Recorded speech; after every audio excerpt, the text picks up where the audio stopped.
Transitioning a baby ferret to a raw diet is a lot easier than you'd think. If you're thinking about getting a ferret kit or just got one and want to switch them to a more species-appropriate diet, now is the time to do it. The older ferrets get, the harder it is to transition them to a new food because they imprint on the food that they were raised on. It's certainly not impossible to switch them, but the transition process is a lot more tedious. If you're in the US or Canada and just got a young ferret, odds are they were either from a pet store or a rescue. There are of course breeders as well, but they're a bit more scattered. The reason I bring this up is because ferrets from pet stores and shelters are most likely fed kibble, as opposed to ferrets from breeders who may have been weaned onto raw meat and whole prey. Because of this, they may not take to raw right away and need a small transition into eating raw food. Before I get into it, I want to first encourage you to feed your ferret in the cage or a small area where they can't stash food behind places you can't get to.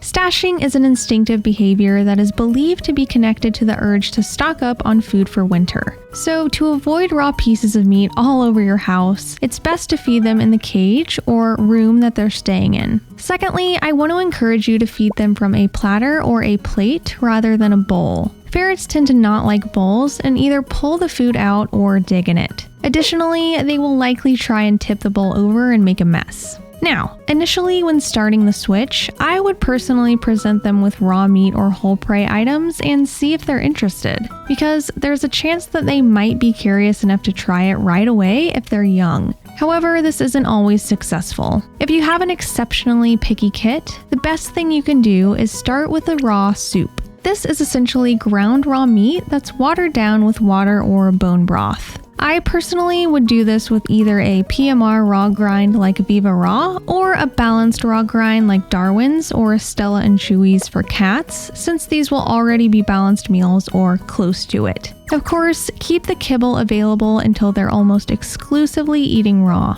A great way to entice them to start licking the raw soup is to put it on your finger and dab it on their nose, or add a small amount of fish oil to it. Once they start getting used to the soup, over the course of a few days, reduce the soupiness until they're willingly eating larger, thicker pieces. Since Choji was weaned onto raw the moment he could start eating solids, I didn't have to go through this step, but there have been some challenges with getting him to eat a wide range of items. Choji's favorite thing in the whole world is whole prey, and I will go over introducing this later in the video, but because of this, he was less interested in eating a homemade prey model meal with raw meaty bones, muscle meats, and organ meats. This of course is fine, but I wanted him to be used to eating a wide variety of foods. When I would place the platter down in his cage, he would just sniff it, occasionally stash it, and then sort of just forget about it. It wasn't until I started hand feeding him the pieces individually that he started to eat them. After a few weeks of hand feeding, he began to happily eat it off the platter.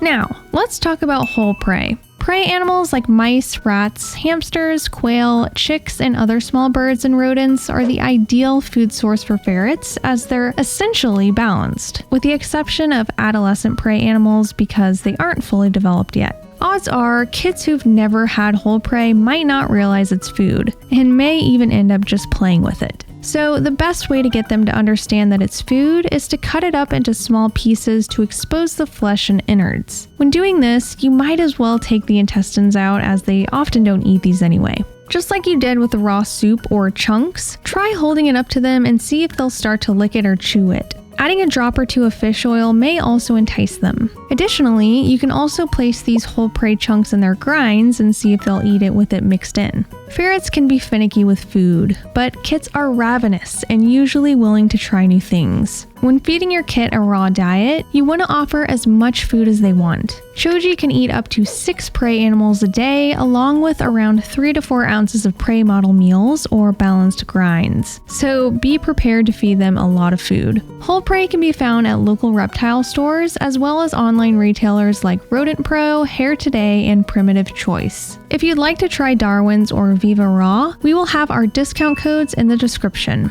There are a few differences when feeding an adult ferret when it comes to their daily intake. Watch this video to learn more.